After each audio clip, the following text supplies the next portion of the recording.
Chapter 6. The town was named Coal. Not Coal Town or Coalville, just coal. The stuff was everywhere, piled in gritty drifts by the side doors of houses, wafting up from chimneys as oily smoke smeared on the overalls of men walking to work. We hurried past them toward the depot in a tight pack. "Quickly now," Emma said. "No talking. Eyes down." It was a well-established rule that we were to avoid unnecessary eye contact with normals, because looks could lead to conversations, and conversations to questions, and peculiar children found questions posed by normal adults difficult to answer in a way that didn't invite still more questions. Of course, if anything was going to invite questions, it was a group of bedraggled-looking children traveling along during wartime, especially with a big, sharp-taloned bird of prey perched on one of the girls' shoulders. But the townspeople hardly seemed to notice us. They haunted the laundry lines and pub doorways of Coal's twisting lanes, drooping like wilted flowers, eyes flicking toward us and away again. They had other worries. The train depot was so small, I wondered if trains ever bothered stopping there. The only covered portion was the ticket counter, a little hut in the middle of an open-air platform. Inside the hut was a man asleep in a chair, bottle-thick bifocals slipping down his nose. Emma rapped sharply on the window, startling the clerk awake. 8 tickets to London, she said. We must be there this very afternoon. The clerk peered at us through the glass, took off his bifocals and wiped them clean and put them on again, just to make sure he was seeing properly. I'm sure we were a shocking sight. Our clothes were mud-splotched, our hair greasy and sticking up at odd angles. We probably stank, too. "So sorry," the clerk said. "The train is full." I looked around. Aside from a few people dozing on benches, the depot was empty. "That's absurd," Emma said. "Sell us the tickets at once, or I shall report you to the Rail Authority for child discrimination." I might have handled the clerk with a softer touch, but Emma had no patience for the self-important authority of petty bureaucrats. "If there were any such statute," the clerk replied, his nose rising disdainfully, "it would certainly not apply to you.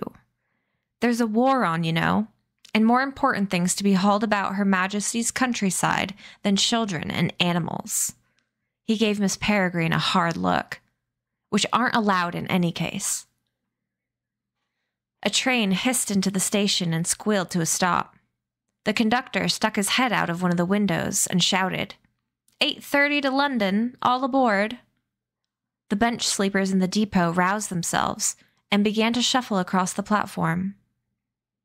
A man in a gray suit shoved past us to the window. He pushed money at the clerk, received a ticket in exchange, and hurried off toward the train. "You said it was full," Emma said, rapping hard on the glass. "You can't do that."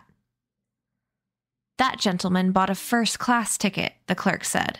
"Now be gone with you, pestilent little beggars. Go find pockets to pick somewhere else." Horace stepped to the ticket window and said, "Beggars, by definition, do not carry large sums of money." And then he reached into his coat pocket and slapped a fat wad of bills down on the counter. "If it's first-class tickets you're selling, then that's what we'll have." The clerk sat up straight, gaping at the pile of money. The rest of us gaped too, baffled as to where Horace had gotten it. Riffling through the bills, the clerk said, "Why, this is enough to buy seats to an entire first-class car." "Then give us an entire car," said Horace.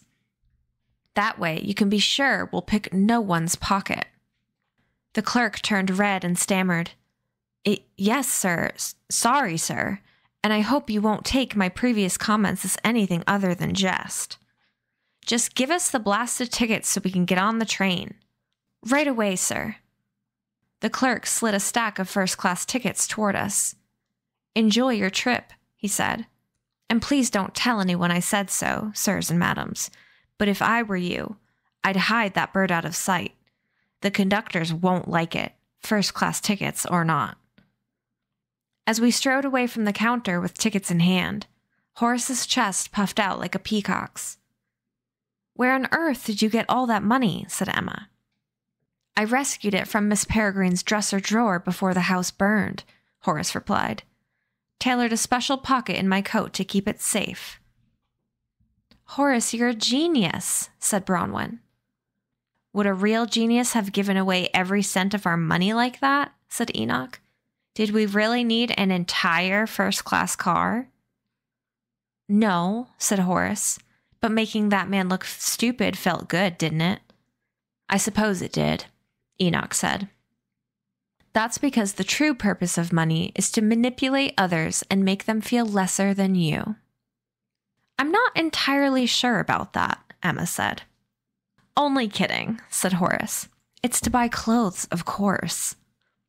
We were about to board the train when the conductor stopped us. "Let's see your tickets," he said, and he was reaching for the stack in Horace's hand when he noticed Bronwyn stuffing something into her coat. "What's that you've got there?" the conductor said, rounding on her suspiciously. "What's what I've got where?" Bronwyn replied, trying to seem casual while holding her coat closed over a wriggling lump. "In your coat there," the conductor said. "Don't toy with me, girl." "It's, Bronwyn tried to think fast and failed. "A bird?" Emma's head fell. Enoch put a hand over his eyes and groaned. "No pets on the train," the conductor barked. "But you don't understand," said Bronwyn. "I've had her ever since I was a child, and we must get on this train, and we paid so much for our tickets." "Rules are rules," the conductor said, his patience fraying. "Do not toy with me." Emma's head bopped up, her face brightening. "A toy," she said. "Excuse me?" said the conductor. "It isn't a real bird, conductor, sir. We've never dreamed of breaking the rules like that. It's my sister's favorite toy, you see, and she thinks you mean to take it away from her." She clasped her hands pitifully, imploring. "You wouldn't take away a child's favorite toy, would you?" The conductor studied Bronwyn doubtfully. "She looks too old for toys, wouldn't you say?" Emma leaned in and whispered, "She's a bit delayed, you see." Bronwyn frowned at this, but had no choice but to play along. The conductor stepped toward her. "Let's see this toy, then." Moment of truth. We held our breath as Bronwyn opened her coat, reached inside, and slowly withdrew Miss Peregrine. When I saw the bird, I thought for one terrible moment that she had died. Miss Peregrine had gone completely stiff and lay in Bronwyn's hand with her eyes closed and legs sticking out rigidly. Then I realized she was just playing along. "See," Bronwyn said, "Birdie ain't real. She's stuffed." "I saw it moving earlier," the conductor said. "It's, a wind-up model," said Bronwyn. "Watch." Bronwyn knelt down and set Miss Peregrine on the ground in front of her, then reached under her wing and pretended to wind something. A moment later, Miss Peregrine's eyes flew open, and she began to toddle around, her head swiveling mechanically and legs kicking out as if spring-loaded. Finally, she jerked to a stop and toppled over, stiff as a board. Truly an Oscar-worthy performance. The conductor seemed almost, but not quite, convinced. "Well," he hemmed, "if it's a toy, you won't mind putting it away in your toy chest." He nodded at the trunk, which Bronwyn had set down on the platform. Bronwyn hesitated. "It isn't, Yes, fine, that's no bother," said Emma, flipping open the trunk's latches. "Put it away now, sister." "But what if there's no air in there?" Bronwyn hissed at Emma. "Then we'll poke some blessed holes in the side of it," Emma hissed back. Bronwyn picked up Miss Peregrine and set her gently inside the trunk. "Ever so sorry, ma'am," she whispered, lowering and then latching the lid. The conductor finally took our tickets. "First class," he said, surprised. "Your car's all the way down front," he pointed to the far end of the platform. "You'd best hurry." "Now he tells us," said Emma, and we took off down the platform at a jog. With a chug of steam and a metallic groan, the train began to move beside us. For now, it was just inching along, but with each turn of its wheels, it sped up a little more. We came even with the first-class car. Bronwyn was first to jump through the door. She set her trunk down in the aisle and reached out a hand to help Olive on board. Then, from behind us, a voice shouted, "Stop! Get away from there!" It wasn't the conductor's voice. This one was deeper, more authoritative. "I swear," Enoch says, "if one more person tries to stop us getting on this train." A gunshot rang out, and the sudden shock of it made my feet tingle. I stumbled out the doorway and back onto the platform. "I said stop," the voice bellowed again, and looking over my shoulder, I saw a uniformed soldier standing on the platform, his knees bent in firing stance, rifle aimed at us. With a pair of loud cracks, he volleyed 2 more bullets over our heads, just to drive his point home.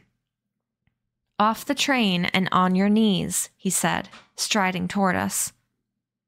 I thought of making a run for it, but then I caught a glimpse of the soldier's eyes, and their bulging, pupilless whites convinced me not to.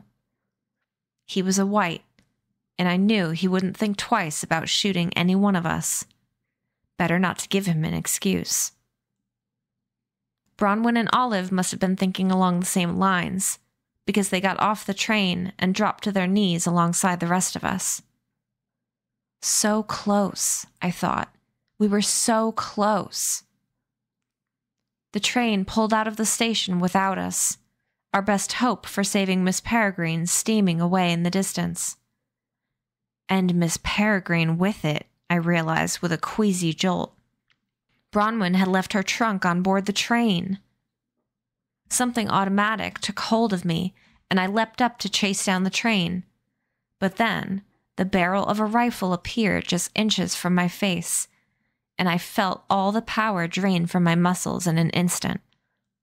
"Not another step," the soldier said. I sank back to the ground.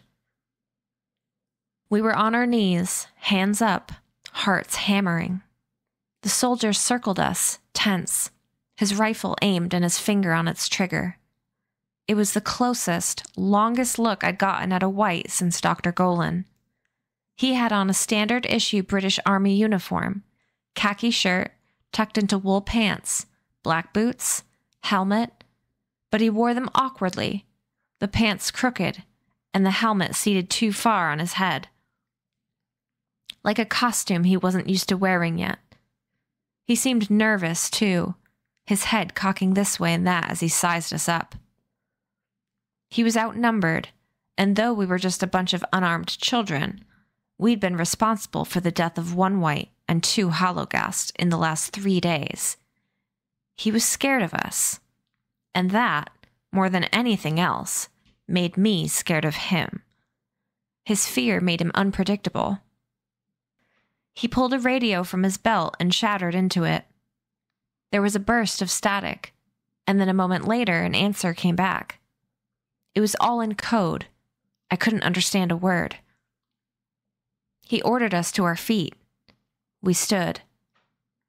"Where are we going?" Olive asked timidly. "For a walk," he said. "A nice, orderly walk." He had a clipped, vowel-flattened way of speaking that told me he was from somewhere else, but faking a British accent, though not particularly well.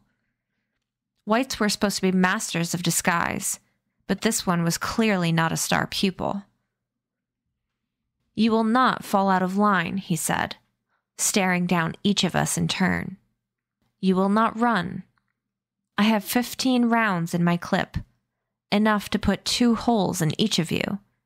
And don't think I don't see your jacket, invisible boy. Make me chase you, and I'll slice off your invisible thumbs for souvenirs." "Yes, sir," said Millard. "No talking," the soldier boomed. "Now march." We marched past the ticket booth, the clerk now gone, then down off the platform, out of the depot, and into the streets. Though the denizens of Cole hadn't given us a second glance when we'd come through town earlier, now their heads swiveled like owls as we trudged by in single file at gunpoint. The soldier kept us in tight formation, barking at us when anyone strayed too far.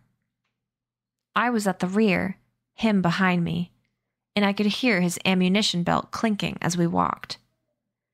We were heading back the way we'd come, straight out of town. I dreamed up a dozen escape plans. We'd scatter. No, he'd shoot at least a few of us. Maybe someone could pretend to faint in the road. Then the person behind would trip. And in the confusion, no, he was too disciplined to fall for anything like that. One of us would have to get close enough to take his gun away. Me. I was closest. Maybe if I walked a little slower, let him catch up, then ran at him. But who was I kidding? I was no action hero. I was so scared I could hardly breathe. Anyway, he was 10 whole yards behind me and had his gun aimed right at my back. He'd shoot me the second I turned around, and I'd bleed out in the middle of the road. That was my idea of stupidity, not heroism. A jeep zoomed up from behind and pulled alongside us, slowing to match our pace. There were 2 more soldiers inside it, and though both wore mirrored glasses, I knew what was behind them. The white in the passenger seat nodded to the one who'd captured us and gave a little salute. "Nice going," then turned to us and stared. From that moment, he never took his eyes off us or his hands off his rifle. Now we had escorts, and one rifle-wielding white had become 3. Any hope of escape I'd had was dashed. We walked and walked, our shoes crunching on the gravel road, the jeep's engine grumbling beside us like a cheap lawnmower. The town receded, and a farm sprang up on either side of the tree-lined road, its fields fallow and bare. The soldiers never exchanged a word. There was something robotic about them, as if their brains had been scooped out and replaced with wires. Whites were supposed to be brilliant, but these guys seemed like drones to me. Then I heard a drone in my ear, and looked up to see a bee circle my head and fly away. Hugh, I thought. What's he up to? I looked for him in line, worried he might be planning something that would get us all shot, but I didn't see him. I did a quick head count. 1, 2, 3, 4, 5, 6. In front of me was Emma, then Enoch, Horace, Olive, Millard, and Bronwyn. Where was Hugh? I nearly leapt into the air. Hugh wasn't here. That meant he hadn't been rounded up with the rest of us. He was still free. Maybe in the chaos at the depot, he'd slipped down into the gap between the train and the platform, or hopped onto the train without the soldier noticing. I wondered if he was following us. Wished I could look back at the road without giving him away. I hoped he wasn't, because that might mean he was with Miss Peregrine. Otherwise, how would we ever find her again? And what if she ran out of air locked in that trunk? And what did they do with suspiciously abandoned baggage in 1940 anyway? My face flushed hot, and my throat tightened. There were too many things to be terrified of. 100 horror scenarios, all vying for attention in my brain. "Back in line," the soldier behind me shouted, and I realized that it was me he was talking to. That in my fevered state, I'd strayed too far from the center of the road. I hurried back to my place behind Emma, who gave me a pleading look over her shoulder. Don't make him angry. And I promised myself I'd keep it together. We walked on in edgy silence, tension humming through us like an electric current. I could see it in Emma as she clenched and unclenched her fists, in Enoch as he shook his head and muttered to himself, in Olive's uneven steps. It seemed like just a matter of time before one of us did something desperate and bullets started flying. Then I heard Bronwyn gasp, and I looked up.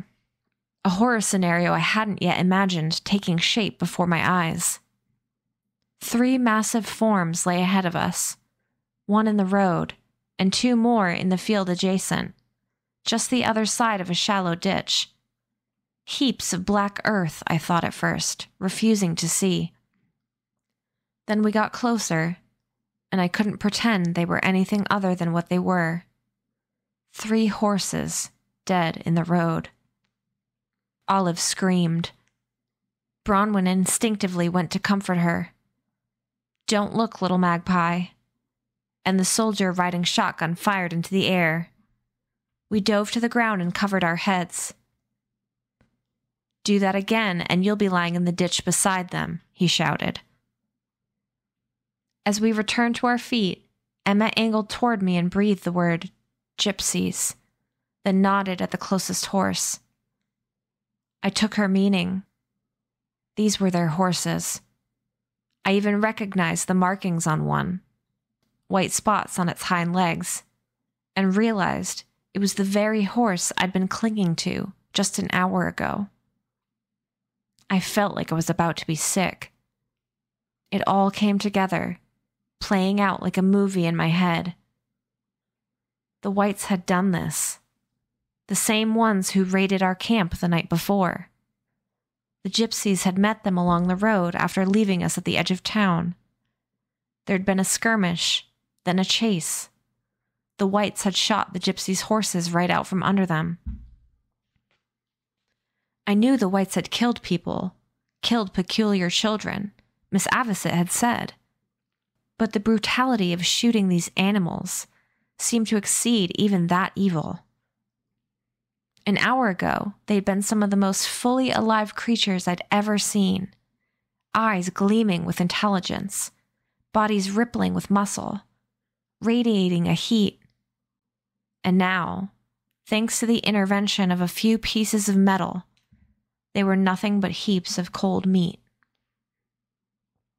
These proud, strong animals, shot down and left in the road like garbage. I shook with fear, seethed with anger. I was sorry, too, that I'd been so unappreciative of them. What a spoiled, ungrateful ass I was. Pull it together, I told myself. Pull yourself together. Where were Bakir and his men now? Where was his son? All I knew was that the Wights were going to shoot us. I was sure of it now. These imposters in soldiers' costumes were nothing but animals themselves, more monstrous even than the halogas they controlled.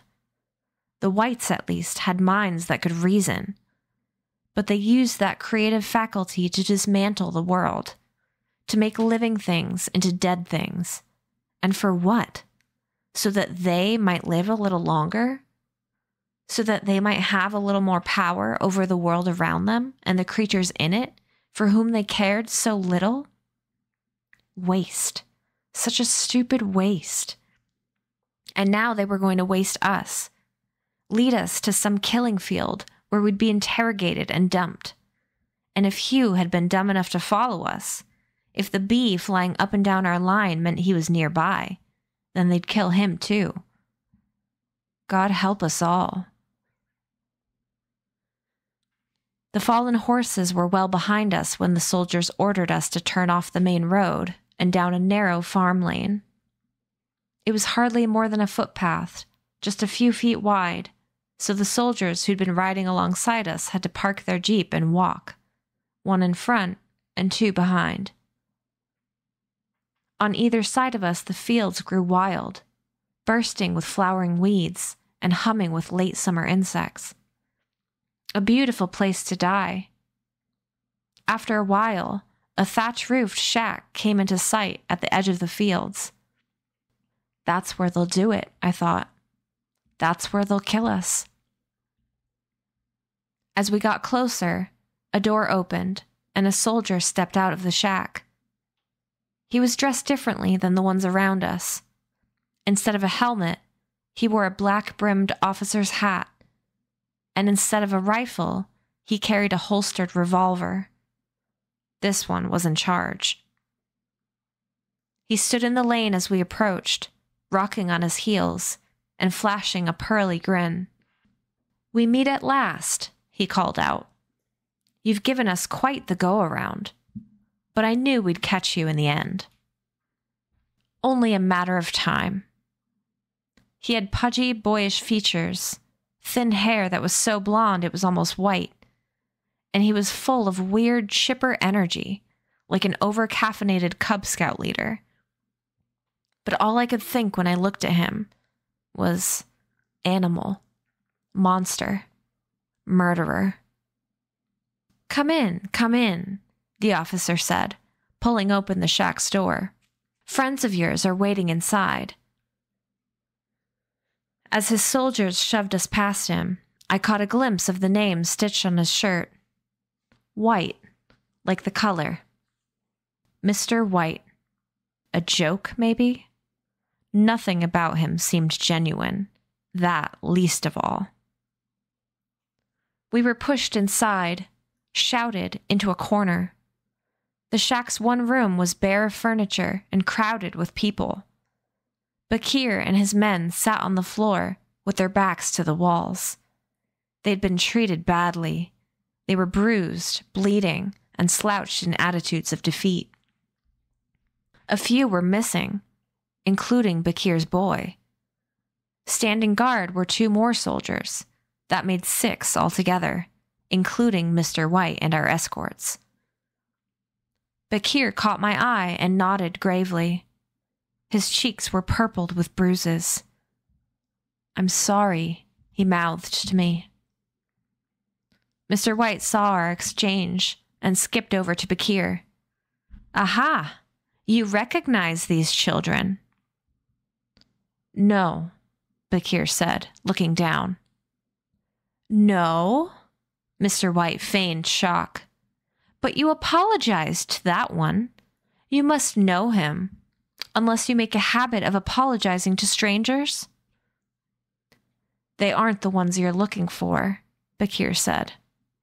"I think they are," said Mr. White. "I think these are the very children we've been looking for. And furthermore, I think they spent last night in your camp. I told you, I've never seen them before." Mr. White clucked his tongue like a disapproving schoolmarm. "Gypsy, do you remember what I promised to do if I found out you were lying to me?" He unsheathed a knife from his belt and held it against Bakir's cheek. "That's right. I promised to cut your lying tongue out and feed it to my dog. And I always keep my promises." Bakir met Mr. White's blank stare and stared back, unflinching. The seconds spun out in unbearable silence. My eyes were fixed on the knife. Finally, Mr. White cracked a smile and stood smartly upright again, breaking the spell. "But," he said cheerily, "first things first." He turned to face the soldiers who had escorted us. "Which of you has their bird?" The soldiers looked at one another. One shook his head, then another. "We didn't see it," said the one who'd taken us prisoner at the depot. Mr. White's smile faltered. He knelt down next to Bakir. "You told me they had a bird with them," he said. Bakir shrugged. "Birds have wings. They come and go." Mr. White stabbed Bakir in the thigh. just like that, quick and emotionless, the blade going in and out. Bakir howled in surprise and pain and rolled onto his side, gripping his leg as blood began to flow. Horace fainted and slid to the floor. Olive gasped and covered her eyes. "That's twice you've lied to me," Mr. Wights said, wiping the blade clean on a handkerchief. The rest of us clenched our teeth and held our tongues, but I could see Emma plotting revenge already, clasping her hands together behind her back, getting them nice and warm. Mr. Wight dropped the bloody handkerchief on the floor, slid the knife back into its sheath, and stood up to face us. He was almost, but not quite, smiling, his eyes wide, unibrow raised in a capital M. "Where is your bird?" he asked calmly. The nicer he pretended to be, the more it scared the hell out of me. "She flew away," Emma said bitterly, "just like that man told you." I wish she hadn't said anything. Now as I was afraid he'd single her out for torment. Mr. Wight stepped toward Emma and said, "Her wing was injured.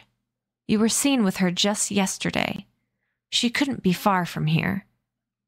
He cleared his throat. "I'll ask you again." "She died," I said. "We threw her in a river."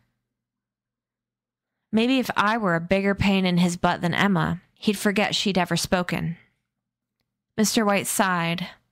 His right hand glided across his holstered gun, lingered over the handle of his knife, then came to rest on his belt's brass buckle.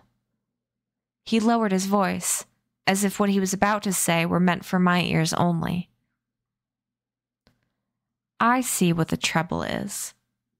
You believe there's nothing to be gained by being honest with me, that we will kill you regardless of what you do or say. I need you to know that this is not the case.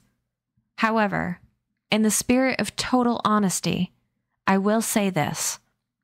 You shouldn't have made us chase you. That was a mistake. This could have been so much easier, but now everyone's angry, you see, because you've wasted so much of our time." He flicked a finger toward his soldiers. "These men, they'd like very much to hurt you. I, on the other hand, am able to consider things from your point of view. We do seem frightening. I understand that. Our first meeting, on board my submarine, was regrettably uncivil. What's more, your inbrains have been poisoning you with misinformation about us for generations, so it's only natural that you'd run. In light of all that, I'm willing to make you what I believe to be a reasonable offer. Show us to the bird right now, and rather than hurting you, we'll send you off to a nice facility where you'll be well looked after, fed every day, each with your own bed, a place no more restrictive than that ridiculous loop you've been hiding in all these years." Mr. Wight looked at his men and laughed. "Can you believe they spent the last, 70 years, on a tiny island, living the same day over and over? Worse than any prison camp I can think of. It would have been so much easier to cooperate." He shrugged, looked back at us. "But pride, venal pride, got the better of you. And to think, all this time, we could have been working together toward a common good." "Working together," said Emma. "You hunted us, sent monsters to kill us." "Damn it," I thought. "Keep quiet." Mr. Wight made a sad puppy dog face. "Monsters," he said. "That hurts. That's me you're talking about, you know. Me and all my men here before we evolved. I'll try not to take your slight personally, though. The adolescent phase is rarely attractive, whatever the species." He clapped his hands sharply, which made me jump.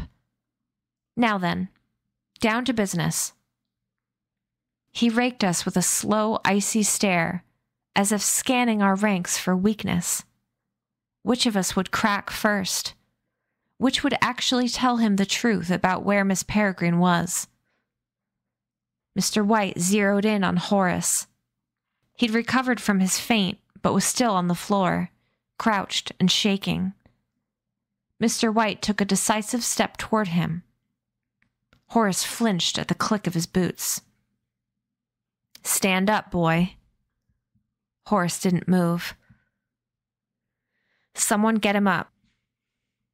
A soldier yanked Horace up roughly by his arm. Horace cowered before Mr. Wight, his eyes on the floor. "What's your name, boy?" Horace?" "Well, Horace, you seem like someone with abundant common sense, so I'll let you choose." Horace raised his head slightly. "Choose?" Mr. Wight unsheathed the knife from his belt and pointed it at the gypsies. "Which of these men to kill first? Unless, of course, you'd like to tell me where your imbrine is. Then no one has to die." Horace squeezed his eyes shut, as if he could simply wish himself away from here. "Or," Mr. Wight said, "if you'd rather not choose one of them, I'd be happy to choose one of you. Would you rather do that?" "No." "Then tell me," Mr. Wight thundered, his lips snarling back to reveal gleaming teeth. "Don't tell them anything, Sindragasti," shouted Bakir. And then one of the soldiers kicked him in the stomach, and he groaned and fell quiet. Mr. Wight reached out and grabbed Horace by the chin, trying to force him to look right into his horrible blank eyes. "You'll tell me, won't you? You'll tell me, and I won't hurt you."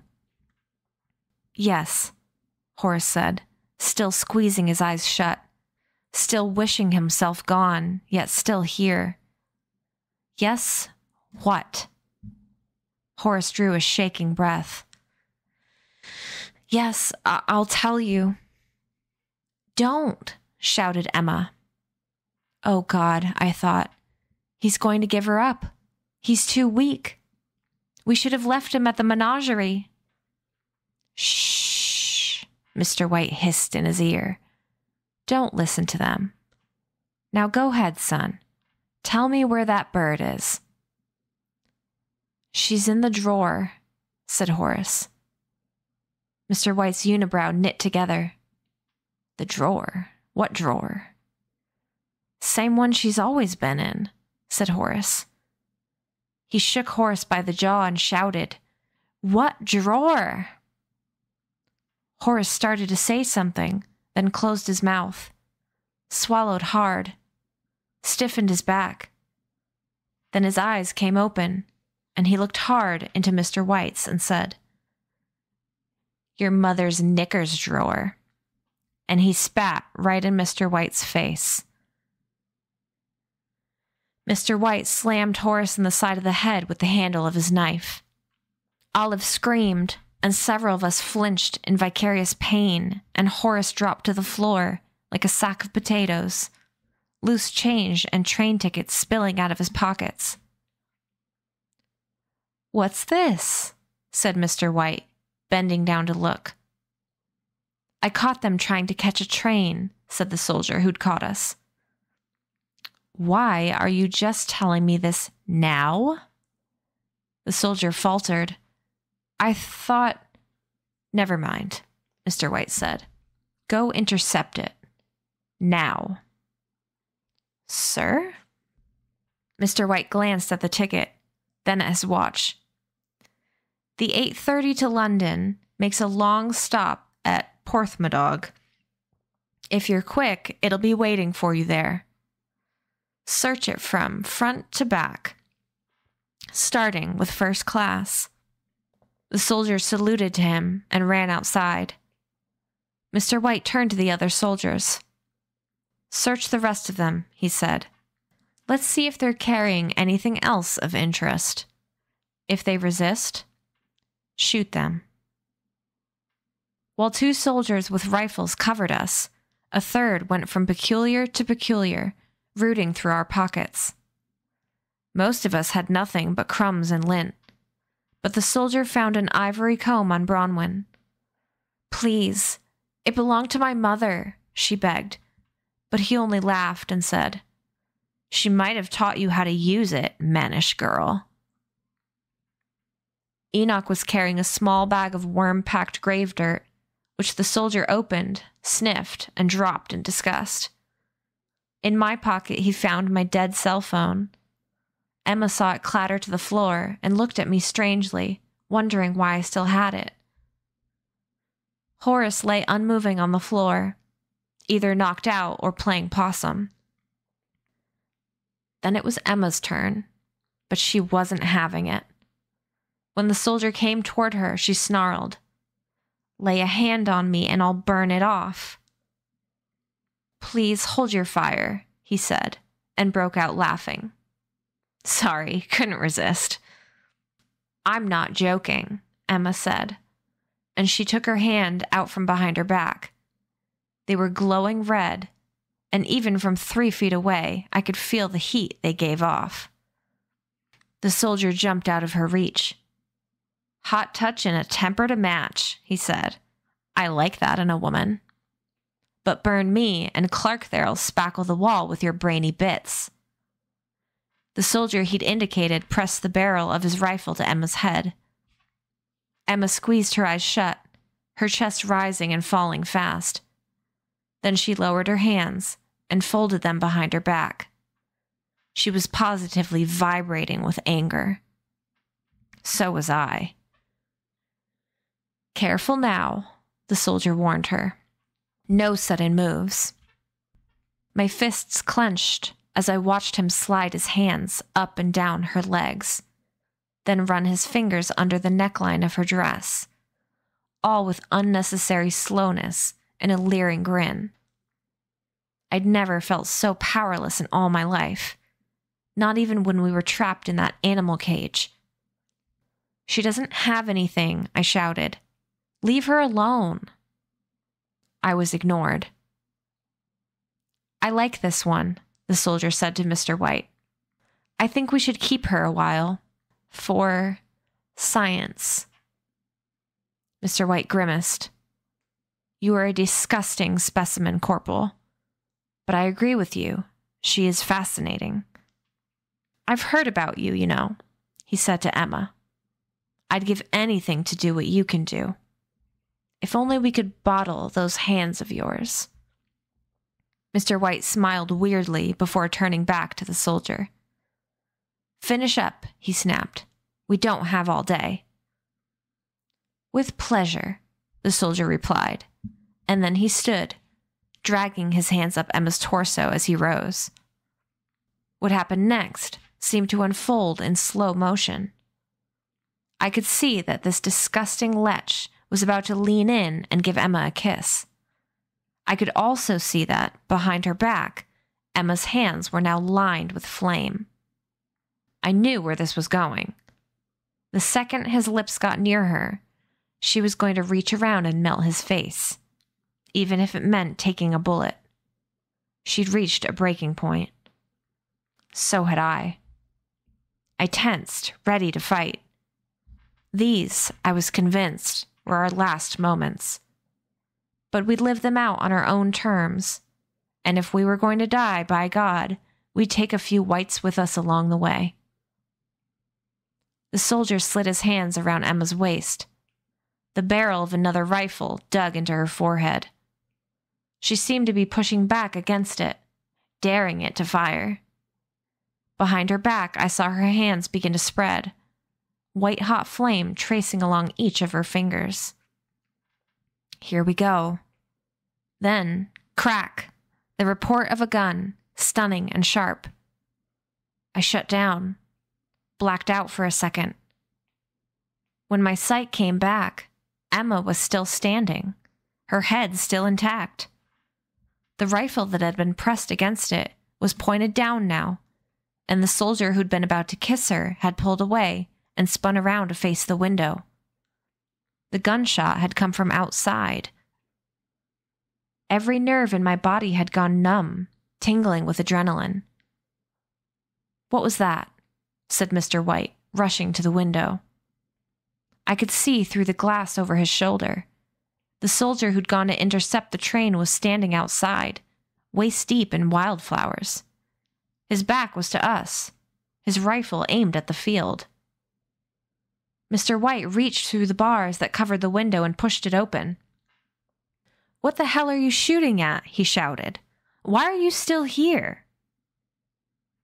The soldier didn't move, didn't speak.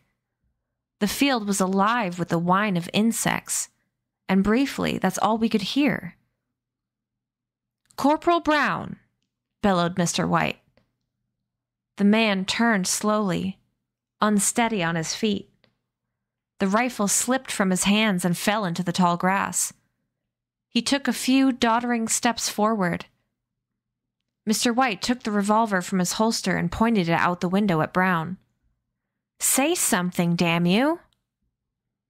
Brown opened his mouth and tried to speak, but where his voice should have been, an eerie, droning noise came echoing up from his guts, mimicking the sound that was everywhere in the fields around him.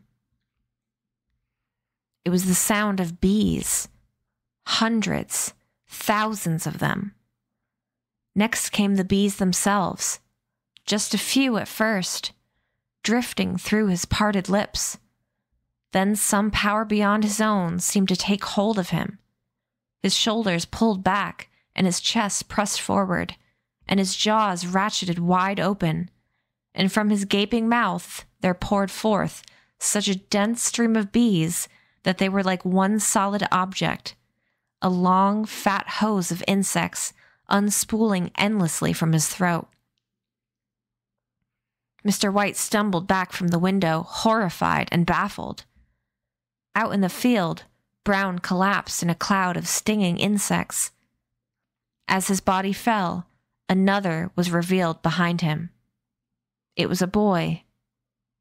Hugh. He stood defiantly, staring through the window. The insects swung around him in a great whirling sphere. The fields were packed with them, honeybees and hornets, wasps and yellow jackets, stinging things I couldn't know or name, and every last one of them seemed to be at his command. Mr. White raised his gun and fired, emptied his clip. Hugh went down, disappearing in the grass. I didn't know whether he had fallen to the ground or dived to it. Then 3 other soldiers ran to the window, and while Bronwyn cried, "Please don't kill him," they raked the field with bullets, filling our ears with the thunder of their guns. Then there were bees in the room, a dozen maybe, furious and flinging themselves at the soldiers. "Shut the window," Mr. White screamed, swatting the air around him. A soldier slammed the window closed. They all went to work smacking the bees that had gotten in. While they were busy with that, more and more collected outside, a giant seething blanket of them, pulsing against the other side of the glass. So many that by the time Mr. White and his men had finished killing the bees inside the room, the ones outside had nearly shut out the sun. The soldiers clustered in the middle of the floor, backs together, rifles bristling out like porcupine quills. It was dark and hot, and the alien whine of a million manic bees reverberated through the room like something out of a nightmare. "Make them leave us alone," Mr. White shouted, his voice cracking, desperate. As if anyone but Hugh could do that. If he was still alive.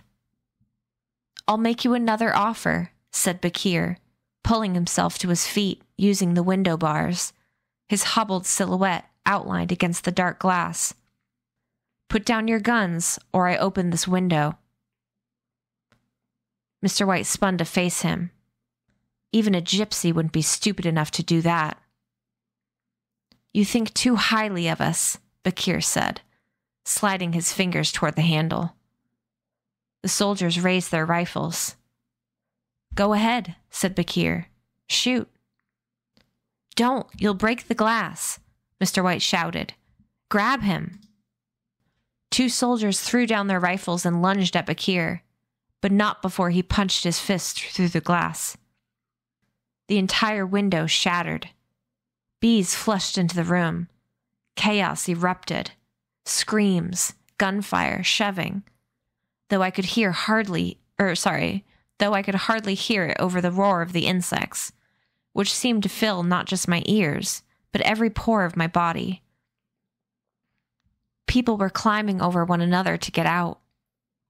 To my right, I saw Bronwyn push Olive to the floor and cover her with her body. Emma shouted, "Get down!" and we ducked for cover as bees tumbled over our skin, our hair. I waited to die, for the bees to cover every exposed inch of me in stings that would shut down my nervous system. Someone kicked open the door. Light blasted in. A dozen boots thundered across the floorboards. It got quiet. I slowly uncovered my head. The bees were gone. So were the soldiers. Then, from outside, a chorus of panicked screams. I jumped up and rushed to the shattered window, where a knot of gypsies and peculiars were already gathered, peering out. At first, I didn't see the soldiers at all. Just a giant swirling mass of insects, so dense it was opaque, about 50 feet down the footpath. The screams were coming from inside it. Then, one by one, the screamers fell silent. When it was all over, the cloud of bees began to spread and scatter, unveiling the bodies of Mr. Wight and his men. They lay clustered in the low grass, dead or nearly so. 20 seconds later, their killers were gone, their monstrous hum fading as they settled back into the fields. In their wake fell a strange and bucolic calm, as if it were just another summer day and nothing out of the ordinary had happened. Emma counted the soldiers' bodies on her fingers. 6. "That's all of them," she said. "It's over." I put my arms around her, shaking with gratitude and disbelief. "Which of you are hurt?" said Bronwyn, looking around frantically. Those last moments had been crazy. Countless bees, gunfire in the dark. We checked ourselves for holes. Horace was dazed but conscious, a trickle of blood running from his temple. Bakir's stab wound was deep but would heal. The rest of us were shaken but unhurt, and miraculously, not a single one of us was bee-stung. "When you broke the window," I said to Bakir, "how did you know the bees wouldn't attack us?" "I didn't," he said. "Luckily, your friend's power is strong." Our friend. Emma pulled away from me suddenly. "Oh my God," she gasped. "Hugh!" In all the chaos, we'd forgotten about him. He was probably bleeding to death right now, somewhere in the tall grass. But just as we were about to tear outside and look for him, he appeared in the doorway, bedraggled and grass-stained, but smiling. "Hugh!" Olive cried, rushing to him. "You're alive!"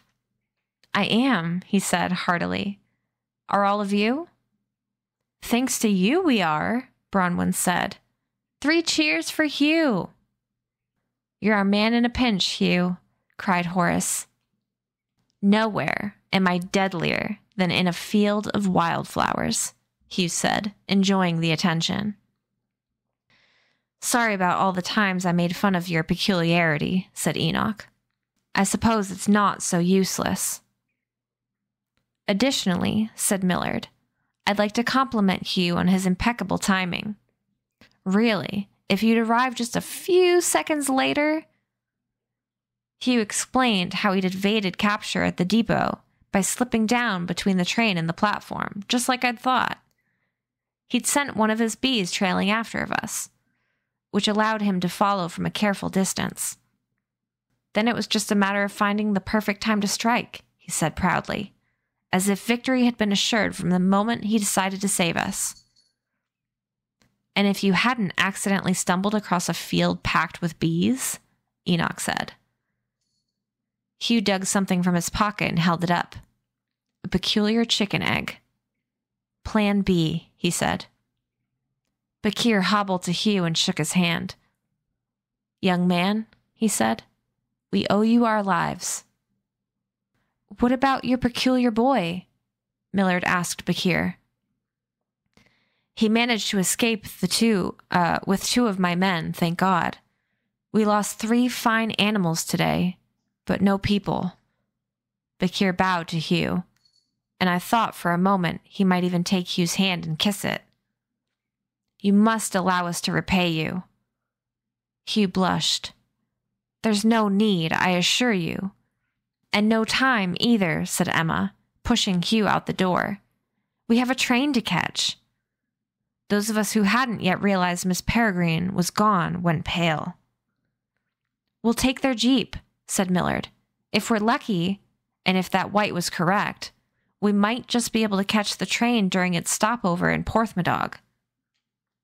I know a shortcut, Bakir said, and he drew a simple map in the dirt with his shoe. We thanked the Gypsies. I told Bakir we were sorry we'd caused them so much trouble, and he unleashed a big, booming laugh and waved us on down the path. We'll meet again, Sindragasti, he said. I'm certain of it.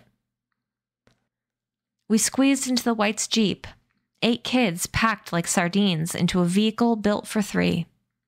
Because I was the only one who'd driven a car before, I took the wheel. I spent way too long figuring out how to start the damn thing. Not with a key, it turned out, but by pushing a button on the floor. And then there was the matter of shifting gears. I'd only driven a manual transmission a few times, and always with my dad coaching me from the passenger seat. Despite all that, after a minute or two, we were bumpily, jerkily, somewhat hesitatingly on our way. I stomped the accelerator and drove as fast as the overloaded jeep would take us, while Millard shouted directions, and everyone else held on for dear life. We reached the town of Porthmadog 20 minutes later, the train's whistle blowing as we sped down the main street toward the station. We came to a skidding stop by the depot and tumbled out. I didn't even bother to kill the engine. Racing through the station like cheetahs after a gazelle, we leapt on board the last car of the train just as it was pulling out of the station. We stood doubled over and panting in the aisle, while astonished passengers pretended not to stare. Sweating, dirty, and disheveled, we must have been a sight. We made it, Emma gasped. I can't believe we made it. I can't believe I drove stick, I said. The conductor appeared. You're back, he said with a beleaguered sigh. I trust you still have your tickets. Horace fished them from his pocket in a wad. This way to your cabin, said the conductor. Our trunk, Bronwyn said, clutching at the conductor's elbow. Is it still there? The conductor pried his arm away. I tried taking it to Lost and Found. Couldn't move the blessed thing an inch. We ran from car to car until we reached the first-class cabin, where we found Bronwyn's trunk, sitting just where she'd left it. She rushed to it and threw open the latches, then the lid. Miss Peregrine wasn't inside. I had a mini heart attack. My bird, Bronwyn cried. Where's my bird? Calm down, it's right here, said the conductor, and he pointed above our heads. Miss Peregrine was perched on a luggage rack, fast asleep. Bronwyn stumbled back against the wall, so relieved she nearly fainted. How did she get up there? The conductor raised an eyebrow. It's a very lifelike toy. He turned and went to the door, then stopped and said, "By the way, where can I get one? My daughter would just love it." "I'm afraid she's one of a kind," Bronwyn said, and she took Miss Peregrine down and hugged her to her chest. After all we'd been through over the past few days, not to mention the past few hours, the luxury of the first-class cabin came as a shock. Our car had plush leather couches, a dining table, and wide picture windows. It looked like a rich man's living room, and we had it all to ourselves. We took turns washing up in the wood-paneled bathroom, then availed ourselves of the dining menu. "Order anything you like," Enoch said, picking up a telephone that was attached to the arm of a reclining chair. "Hello, do you have goose liver pâté? I should like all of it. Yes, all that you have. And toast triangles." No one said anything about what had happened. It was too much, too awful. And for now, we just wanted to recover and forget. There was so much else to be done, so much more dangers left to reckon with. We settled in for the journey. Outside, Porthmadog's squat houses shrank away, and Miss Wren's mountain came into view, rising grayly above the hills. While the others drifted into conversations, my nose stayed glued to the window and the endless unfolding there-ness of 1940 beyond it. 1940 being a place that had until recently been merely pocket-sized in my experience, no wider than a tiny island, and a place I could leave any time I wished by passing through the dark belly of Cairnholm's cairn. Since leaving the island, though, it had become a world, a whole world of marshy forests and smoke-wreathed towns and valleys crisscrossed with shining rivers, and of people and things that looked old but weren't yet, like props and extras in some elaborately staged but plotless period movie. All of it flashing by and by and by out my window like a dream without end. I fell asleep and woke, fell asleep and woke, the train's rhythm hypnotizing me into a hazy state in which it was easy to forget that I was more than just a passive viewer, my window more than just a movie screen, that out there was every bit as real as in here. Then slowly, I remembered how I'd come to be part of this. My grandfather, the island, the children, the pretty flint-eyed girl next to me, her hand resting atop mine. "Am I really here?" I asked her. "Go back to sleep," she said. "Do you think we'll be all right?" She kissed me on the tip of my nose.